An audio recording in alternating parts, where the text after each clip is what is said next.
नमस्कार दोस्तों, मैं Rajendra Kumar JL news channel से। आज हमारे बीच में एक ऐसे पार्षद हैं जो कि लोगों के साथ में काफी लंबे समय से जो है जुड़े हुए हैं और समाज की सेवा में हमेशा समर्पित रहते हैं, जिनका नाम सुभाष कश्यप जी है। आइए आज हम बातचीत करेंगे। हब सेक्टर 4 में पहुंचे हैं। स्वाति, नमस्कार। नमस्कार सर। स्वाति, सबसे पहले मैं ये जानना चाहूंगा, क्योंकि आप कश्यप समाज से हैं, लोगों में आपका जो श्रेय, प्यार, एक मोहब्बत जो हमेशा लोगों के साथ में जुड़ी रहती है, तो ये प्रेम मोहब्बत का क्या संदेश देना चाहोगे आप? पहले तो जी आपके जी न्यूज का बहुत बहुत धन्यवाद, आपका बहुत बहुत धन्यवाद सर। ये तो एक प्यार है, इन भाइयों का एक कर्ज है।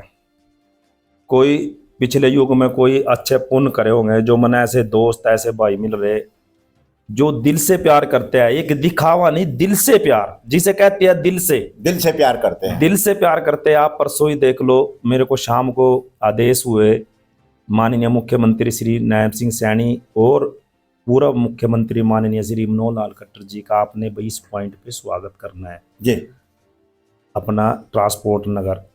तो कम से कम 2000 से भी ज़्यादा जनसंख्या वहाँ इकट्ठी हो गई। ये सब प्यार है जी। एक मैसेज पे, मैं तो फोन भी नहीं करने मिले, एक मैसेज ही मैंने डाल लिया बस, मैसेज पे इतना। तो ये तो मैं उस पर बुता हूँ, मेरे मालिक जिंदगी लगाना मेरे दोस्तों की, और कभी मैं अपने भाइयों के काम आ जाऊँ, मेरा खून भी उनके काम आ जाए।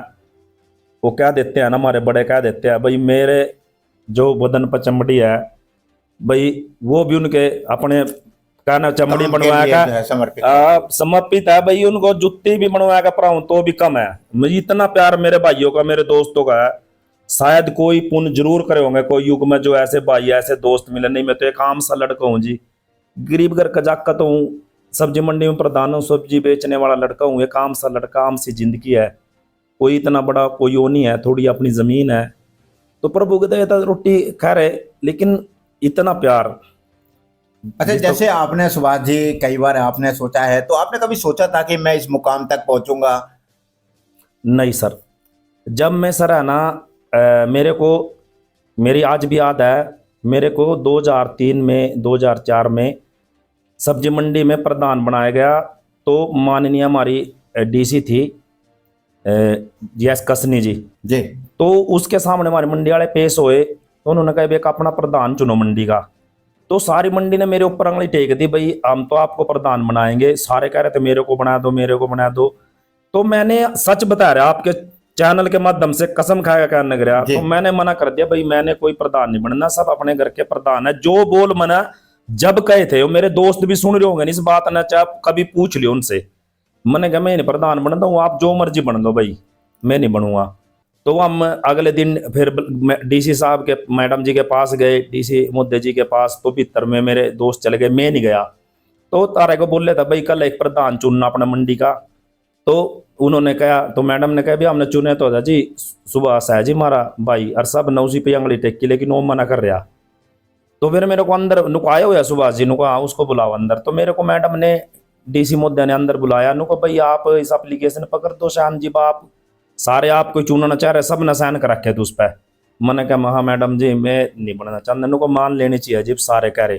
तो मैंने मैडम के कहे तो साइन कर दिया, फिर मैं प्रधान बन गया था। मन उसकी भी इच्छा नहीं थी।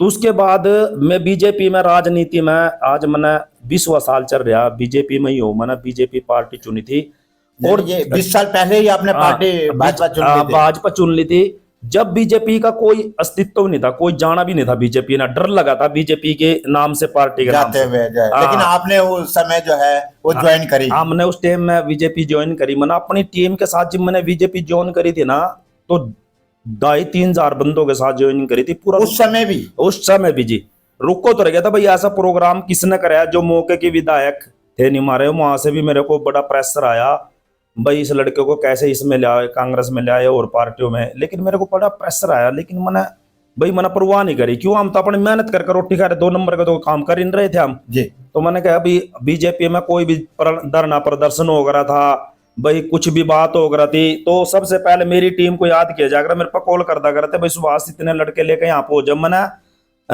भाई कपड़े निकाल के जो नंगों का प्रदर्शन करा के, उस प्रदर्शन में भी भाग ले रखा है बीजेपी के जी। और जितने भी मतलब कि जैसे 1 घंटा घर पर जो भी प्रदर्शन होता नहीं, मेरी टीम का बड़ा अहम रोल होता। यानी कि शुरू से लेके आखिर तक आज भी जो है आप पार्टी के प्रति हमेशा निष्ठावान रहते हैं, और जो पार्टी आपको जिम्मेदारी सौंपती है तो वो आप निभाते हैं। मैंने कहा जी मेरी टीम ऐसी है, पार्टी ने जो जिम्मेवारी दे नहीं, एक तो मतलब कि ये गुंजाइश नहीं है, पार्टी को भी पता है भाई ये गुंजाइश नहीं है भाई सुभाष को कोई काम सौंप दिया तो उसमें किसी तरीके की कोई गुंजाइश नहीं है भाई कोई कमी रह जाएगी।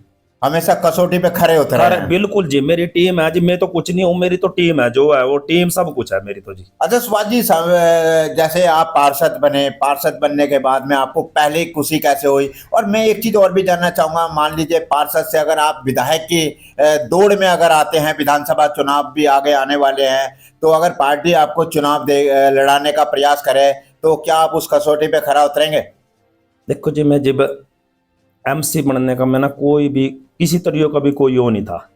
जब मेरे को एमसी की टिकट की बात चल रही थी ना जी। तो मैंने उसके लिए भी मना कराया, पता नहीं मेरा चाहे तो दुर्भाग्य ही लगा लो जी या सौभाग्य ही लगा लो, तो उसमें मना कर दिया। तो मेरे को बुलाया हमारे पार्टी के सीनियर जो थे हमारे लीडर ने, उन्होंने मेरे को एक फिर बैठ कर, मैं तो दरवाजे पर चले गया तो वापस बुलाया, बिठाया मेरे को, उनको सुभाष एक बात मेरी सुन ले, जिंदगी में दरवाजा किस्मत कभी कभी खटखटाती है, नहीं तो बदकिस्मती भी पूरी जिंदगी दरवाजा खटखटाती है, और आप चुनाव लड़ो।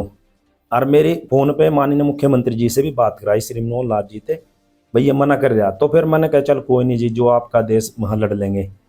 तो मेरे को, मैं एक ऐसा लड़का हूं जी, मेरे सामने एक दो अंदर था, जो मेरे साथी है, मेरी टीम है, मेरे दोस्तों ने, मैंने इतने पैसे नहीं खर्चे, मेरे साथ था 1,82,83,000 रुपये प्रचार प्रचुर वगैरह में, नहीं तो मैं चुनाव जीत रहा। ये भाइयों का, मेरे वार्ड वासियों का प्यार है, और उनका जितना भी मैंने कोशिश ये करी इन 5 सालों में भाई, अपना दिल से मैंने पूरे परिवार को बिठाया, पूरे परिवार से एक बात करी भाई, ये ना सोचना भाई ये हमारे को कुर्सी मिल गई, कि ये बहुत बड़ी जिम्मेवारी है, बहुत बड़ी सेवा, और ये भगवान ने इस परिवार को दे है, दिन रात उस तक दुआ करो, भगवान था नहीं तोड़ते 20,000 जनसंख्या वार्ड की, तो इसको दिल से निभाना है भाई। कोई भी यहाँ से आज उनका घर है, उनका ऑफिस है ये अब भाई, मैं अपने परिवार के बोल भाई, मैं अब तुम्हारा अपने बच्चों को बोल भाई, तारा चाचा तुम्हारा पापा भाई, अपने पूरे परिवार के बोल वो नहीं, मैं सब पूरा वार्ड ही मेरा परिवार है, और मैंने कोशिश करी है 100% देने की, पूरे अपने वार्ड वासियों को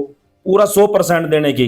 अगर कोई कमी रह गई होगी फिर भी उसके लिए भी क्षमा चाहता हूँ, क्योंकि 2 साल हमारे कोरोना में भी चले गए, लेकिन विकास पर भी बहुत ज्यादा करवाने की कोशिश करी अपने वार्ड में।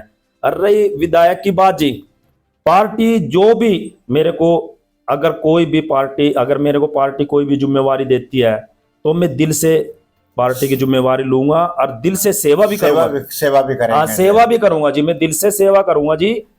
एक अगर पार्टी मेरे को जिम्मेवारी देती है तो जितने दिल से सेवा करूंगा भाई, मना एक विधायक नहीं, मेरा एक का, जिस तरह मेरा वार्ड वासी में क्या करूँ था, मेरा वार्ड वासी मेरे पे एक ठेकेदार ने फोन कर दिया, एक फिर मेरे आज भी बात है, मैं आपके साथ साझा करना चाहूंगा जी। कटे बाग में काम चल, वो नाली गलत बन गई, तो उन्होंने वो नाली तोड़ दी भाई, उन्होंने कहा भाई काम कर रहे, तो उन्होंने कहा तो गलत बना, तो रेता लगा दिया, ये ऐसे नाली बना कर है क्या? तो भाई एमसी तो मैं बात करूंगा उनको, हम तो खुद ही एमसी है, कोई नहीं। तो उन्होंने मेरे पास फोन कराया, ठेकेदार ने स्पीकर ऑन था, वो सारे वहीं खड़े थे। मैंने कहा भाई अगर आपने गलत काम करे होगा, तो मैंने क्या, मेरे वार्ड के एक बंदा एमसी है भाई, गलत को रोकना ठीक है, उन्होंने रोक के आप ठीक कराया, आपने गलत करे होगा, अगर आप 100% सही हो तो अब मैं उनके भी खिलाफ जाऊंगा, आपके साथ चलूंगा, लेकिन अगर आपका काम गलत होया फिर आप देख लो, लेकिन काम ठेकेदार का ही गलत था। यानी कि आपका मन जो है हमेशा न्याय के प्रति रहा है, समर्पित रहा है, बिल्कुल जी, लोगों की भलाई के लिए रहा है। मैंने तो एक ही चीज, हमने तो भाई एक ही अपने वार्ड में भी एक ही बात क्या रखी भाई, हमने किसी तरीके की कोई लालच नहीं है, रोटी आज भी कह रहे थे, रोटी कल भी खानी है, खानी तो रोटी है जी, कोई दारू मीट अंडा इन चीजों का मैं सेवन कभी करता नहीं हूं, ना भगवान इन चीजों तो बचाए। और एक मतलब एमसी पना भी एक सेवा भाव से ही, आज तक कार्य करते आ रहे हैं। हाँ जी, बिल्कुल सेवा से, और कुछ नहीं, किसी तरीके का अच्छा कोई सुभाष लालच जी, नहीं। कई बार ये भी देखने को मिला है, क्योंकि अभी दो दो मुख्यमंत्री जो है, एक पूर्व मुख्यमंत्री मनोहर लाल खट्टर जी से भी आपके काफी अच्छा नजदीकी रहा है, दूसरा नायब सिंह सैनी जी से भी आपका काफी नजदीकी संबंध रहे हैं, अभी आए भी थे, उन्होंने आपने स्वागत भी करा, तो कैसी आपको अनुभूति लगी और कैसा आपके मन में एक प्रेम का भाव जागा? ऐसा है जी, हमारा जो पूर्व मुख्यमंत्री थे, आपको आपने खुद ही देख लिया होगा, तो एक देवता स्वरूप है जी, श्री मनोहर लाल खट्टर जी, देवता स्वरूप। जी एक मिसाल कायम करी उन्होंने हरियाणा के अंदर। उन्होंने अपनी जो सारी तनख्वाह की जो जमा पूंजी थी वो भी प्रधानमंत्री राहत कोष में दान कर दी, और जो उनकी यहाँ पर्सनल रामनगर में कोठी थी उसमें भी पुस्तकालय को दान कर दी। इससे बड़ी क्या बात होगी जी, वो तो संत है जी, ऐसे मुख्यमंत्री मिल जाएंगे जी। और जी उनकी आज जगह जगह चर्चा हो रही इसी मानता की। और जो अब हमारे नए मुख्यमंत्री बने हैं श्री नायब सिंह सैनी जी, वो भी एक मिसाइल काम कायम करेंगे जी, हरियाणा के अंदर एक मिसाल बना कर दिखाएंगे जी। वो भी बहुत अच्छे मुख्यमंत्री है जी। यानी मैंने कि तो कसौटी पर जनता की, हरियाणा की जनता पर खरा उतरेंगे। मैंने करे आपके चैनल के माध्यम से मैं उनकी तारीफ जितनी करूं उतनी कम है। मैं उनसे नारायणगढ़ भी मिल रहा जी, जब मंत्री थे अच्छा वो तो कार्यकर्ताओं को दूर से देख के गले लगा लेते हैं, ऐसे मुख्यमंत्री है जी। मैंने को उनके जितनी तारीफ करे कम है। वो मंत्री थे जब भी उन्होंने हम कभी कोई काम गए थे करनाल के, हम उस 10 फेर मिल रहे हमें माननीय हमारे जो मुख्यमंत्री श्री नायब सिंह सैनी जी से। वो एक ऐसे मिलते हैं, मैं मंत्री कोई मंत्री में भाई हूँ थारा भाई, ऐसे बिठा दे कमांडो को, कोई नहीं भैया साथ बैठो, ऐसे बैठ के हम उनके नारायणगढ़ भी गए, ऐसे बैठ के मैं खाना खा के जाना है सुबह से, ऐसे नहीं जाना किसी को पूरी टाइम को। तो उनका स्वभाव बहुत अच्छा है जी, यानी और कि बहुत ईमानदार है। मन के भाव सदा प्रेम के हाँ जी, नजर आएंगे हाँ जो जी। है। और जो न्याय होगा ना वो भी न्याय पे खड़े हैं जी, जो जायज काम होगा वही करेंगे। बस मैं कभी नहीं सोचा भी मुख्यमंत्री बदल, सोच सारी बीजेपी पार्टी की यही किया जी। अच्छा लोकसभा क्योंकि चुनाव भी नजदीक आ चुके हैं, लोकसभा चुनाव जो है काफी संघर्षशील होने वाला है, तो कैसा आपको लग रहा है कि करनाल की सीट पर जो है कश्यप समाज किस तरीके से अपनी भूमिका निभाएगा? देखो, कश्यप समाज एक बहुत बड़ी भूमिका अदा करेगा। जो पिछले लोकसभा चुनाव हुए थे उसमें भी आप उठा के देख लो, कश्यप समाज ने 98% वोट बीजेपी को किया है, 98%। और अब की बार भी कश्यप समाज अपनी एक अहम भूमिका निभाएगा लोकसभा के चुनाव में। मेरा लेकिन आपके माध्यम के चैनल के माध्यम से एक निवेदन जरूर है भाई, जी समाज की तरफ से, अगर समाज की बात आई है तो जी समाज की जो है, तो इन पार्टियों से भी निवेदन है भाई, समाज की तरफ भी ध्यान दे। हमारी 3,82,000 के करीब वोट है लोकसभा में, करनाल लोकसभा में। करनाल में हाँ जी, करनाल में। 3,82,000। हाँ जी सर जी, 3,82,000 में। अभी ये सारी विधानसभा में मैं गड़ांगलियों पकड़वा दूंगा, मेरे पास सारे आंकड़े हैं। लेकिन इन पार्टियों से भी निवेदन है भाई, हमारे समाज की तरफ भी ध्यान दे। ये मैं रिक्वेस्ट आपके चैनल के माध्यम से करूंगा। आज की डेट में समाज में थोड़ा इस चीज़ को लेके रोष है, और रोष भी हो क्यों ना, क्योंकि कश्यप समाज की एक अनदेखी सी, एक ठगा सा यानी महसूस कर रहा है कश्यप समाज आज भी जो है, आज अपने आप को कश्यप समाज एक ठगा सा महसूस कर रहा है। इसकी ओर में पार्टी के जो सीनियर लीडर है उनका भी ध्यान अपनी ओर खींचने की कोशिश करूंगा, और भाई समाज की ओर खींचने की कोशिश करूंगा। भाई समाज की तरफ ध्यान दिया जाए। भाई कहीं अगर समाज रुष्ट हो गया तो ये कैसा, कश्यप समाज एक ऐसा समाज है जो अगर ये रुष्ट हो गया तो इसको मनाना बड़ा ही मुश्किल है। ये महर्षि कश्यप के संतान है, बड़े टेढ़े हैं। अच्छा जैसे कश्यप जी आपने बात भी करी है और कश्यप समाज के लिए जो है आपने आवाज भी उठा रहे हैं, तो कश्यप समाज के लिए क्या आप जो आने वाले क्योंकि लोकसभा सीट का तो पूरा हो चुका है, आने वाले विधानसभा चुनाव में कश्यप समाज सीटों को लेकर के भी कुछ मांग करेगा क्या? हाँ जी, बिल्कुल। कश्यप समाज ने पहले भी 2-3 जगह महापंचायत कर लिया। कश्यप समाज की 3-4 महापंचायतें हो चुकी है, उसमें सारे पूरे हरियाणा से सीनियर लीडर आए हैं और टिकट की मांग कर रहे हैं। कम से कम, ज्यादा नहीं है, कम से कम 3 या 4 नहीं, 5 टिकटें कम से कम जो कि बनती है हमारी। मैंने कहा जी देखो, सपिद्दो सीट हमारी बनती है, पानीपत ग्रामीण हमारी बनती है, गरोंडा हमारी बनती है, अपना इंद्री हमारी, ये सीटें कुछ ऐसी है जिन पे जिसका निर्णय का फैसला कश्यप समाज ही करता है। बिल्कुल जी, कश्यप समाज ही करता है इन सीटों का निर्णय। तो वो एक चीज और भी बताएं कि पार्टी की नीतियों को आप क्योंकि काफी लंबे समय से हैं, अच्छा एक चीज और भी आ जाती है कि कोई भी चुनाव लड़ता है तो मोदी का चेहरा लेकर के आप आते हैं कि मोदी का 400 पार चीज है। आप? ऐसा जी, मोदी को काम है, मंत्री श्री नरेंद्र मोदी कर देश में, मैंने कहा इसको भली बात ही जानता है, पूरा देश जानता है, विदेश थोड़ी जानते हैं भाई मोदी क्या चीज है, नरेंद्र मोदी जी क्या चीज है। उन्होंने आज, अगर ये तो बीजेपी की सरकार तीसरे फेरी बनने जानने के लिए 2 प्लानों में ही पूरे हिंदुस्तान को बदल के रख दिया है। अगर अगले 5 साल में मैंने कहा जो टॉप देश है ना, टॉप देश, उन जो 3 देश टॉप है उसमें नाम आने वाला है इंडिया का। आपके मत चैनल के माध्यम से आज ये खुलासा पहले ही करने जा रहा हूं, टॉप के 3 देशों में नाम आएगा इंडिया का, जिस तरीके से आज इंडिया तरक्की कर रहा है। और सिर्फ बीजेपी और प्रधानमंत्री श्री नरेंद्र मोदी की सोच से ही निर्भर हुआ है, के कारण ही हुआ है। अच्छा सुभाष जी, बात आगे है, जब विधानसभा चुनाव की कश्यप समाज का कोई एक बड़ा संगठन के रूप में उभर रहा है, मान लीजिए अगर आप विधायक का चुनाव लड़ते हैं तो आपका सबसे पहले लक्ष्य क्या होगा समाज की सेवा में? सबसे पहला कदम क्या करेंगे आप? ऐसा जी, सबसे पहला लक्ष्य है, अगर मेरे को मौका देता है, देखो सारा भाईचारा उसमें, कश्यप समाज भी और जहां से हम चुनाव समाज लड़ते के हैं सभी वर्ग आ सभी जाते हैं। वर्ग आ जाते हैं। वो तो हम तो, अगर मैं जब मैं एमसी हूँ तो मैं एमसी तो पूरे वार्ड का हूँ, पूरे वार्ड वासियों का हूँ जी। चाहे जिसने वोट दे ना दे वो खत्म हो गया जी, राजनीति है वो तो वही खत्म होगी, तो वहीं लेकिन खत्म हो जाती है। जिस दिन जीत जाते हैं उस दिन तो हमारा एक नया दौर शुरू हो जाता है, सब समानता आ जाती सब समानता आ जाती है, हमारे लिए सब एक समान है।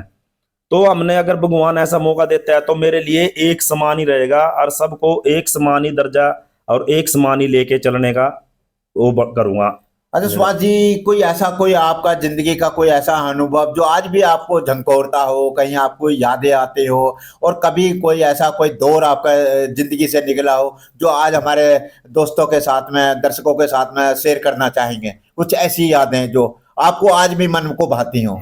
ऐसा जी, मैं जी सब्जी मंडी में प्रधान होया करूँ था जी, वैसे प्रधान आज भी हूँ।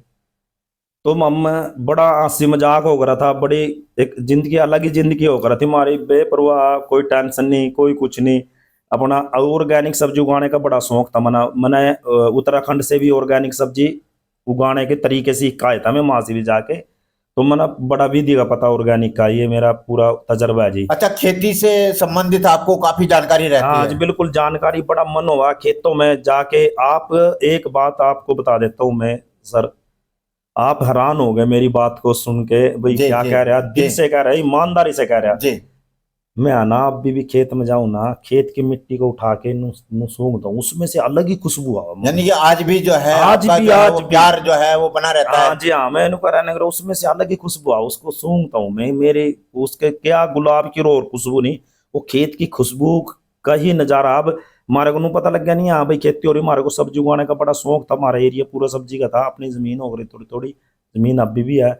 तो हम सब्जी यार खेत में ही, हम गरवा ही नहीं करते सवेरे खेत में, मगर सवेरे सवेरे हम खेत में ही आग के खुला कर थी हमारी। अरे यार ये आले देखा था, मजा आ रहा था जी, कैसे लगे रहा होते सब्जी ऑर्गेनिक देख के, ये आनंदमय हो जाता, कहते खुशी हो रहा थी यानी दिल कि में। वनस्पति और जमीन हाँ जी दोनों से प्यार जो है हमेशा बना हुआ है। बिल्कुल। यानी कि जब से आप जो है इस लाइन में आए हैं तब से आज भी जो है अपना वो स्तर छोड़ा नहीं है, अपना एक प्यार जो है वो छोड़ा नहीं है। नहीं, मैं अभी भी मंडी में जरूर जाता हूँ, अपने दोस्तों तो मिलता हूँ, मैं बड़ा, जब मैं तो अभी भी माँ अपनी पड़ी पे कहीं फिर बैठता हूँ अभी भी, कारण मेरे को करनाल में मेरे बड़े अच्छे कस्टमर थे बहुत, मैं उनके दुख तो मुझे पता लग जाता भाई। और मैं चलते चलते वो क्या करते हैं आप? बस मैं यही कहना चाहूंगा भाई, इस दुनिया में ना कोई कुछ भी लेकर नहीं आया और ना कुछ लेकर जाएगा। अगर भगवान किसी को मौका देता है सेवा करने का, दिल से सेवा करो, और कुछ नहीं रख, खानी रोटी है भाई, रुपये किसी ने नहीं खाने। हाँ एक जरूरत के खातर पैसा चाहिए, मानता हूं मैं, लेकिन वो सिर्फ जरूरत खातर रखोगे तो ठीक रहेगा। अगर जो ज्यादा चोरी ठगी करके आप धन इकट्ठा करोगे ना, या तो बच्चे नालायक हो जाएंगे या कोई बीमारी आ जाएगी। मैं नहीं कहना, मेरे को भगवान सब स्वस्थ रखा सबको, जी लेकिन मैंने ये देखा है, मैंने भली बाती देख के आई है बात। बिल्कुल बिल्कुल। भगवान से दुआ करे कोई मारे को बददुआ ना दे, दिल से भगवान से दिन रात यही करे भाई, कोई ऐसा काम ना हो जाए हमारे हाथ से जिससे कि कोई मारे को बददुआ देने पे मजबूर हो जाए। तो ये चीज लेकर चलोगे तो जिंदगी में खुशहाली पाओगे और खुशी रहेगी घर में। और आप नो सोचोगे ना भाई आज माता भाई इतने की ठगी मार ली और भाई इतने आने थे माँ इतने आए, तो आप चैन से नहीं सो पाओगे ना, चैन से रह पाओगे। देखिए, ये थे हमारे बीच में सुभाष कश्यप जी, और इन्होंने एक बहुत ही प्यारी बात कही कि जितना आप मानवता की सेवा में समर्पित रहेंगे, आपकी जिंदगी और लाइफ जो है हमेशा खुशहाल बनी रहेगी। हमें एक ऐसा इंसान बनना चाहिए जो हम दूसरों के काम आ सकें और जो है लोगों के जीवन का भलाई कर सके। धन्यवाद, नमस्कार। अगले एपिसोड में फिर मिलेंगे। मैं Rajendra Kumar, JL news channel से सभी दर्शकों को सादर नमस्कार, प्रणाम, जय हिंद, धन्यवाद।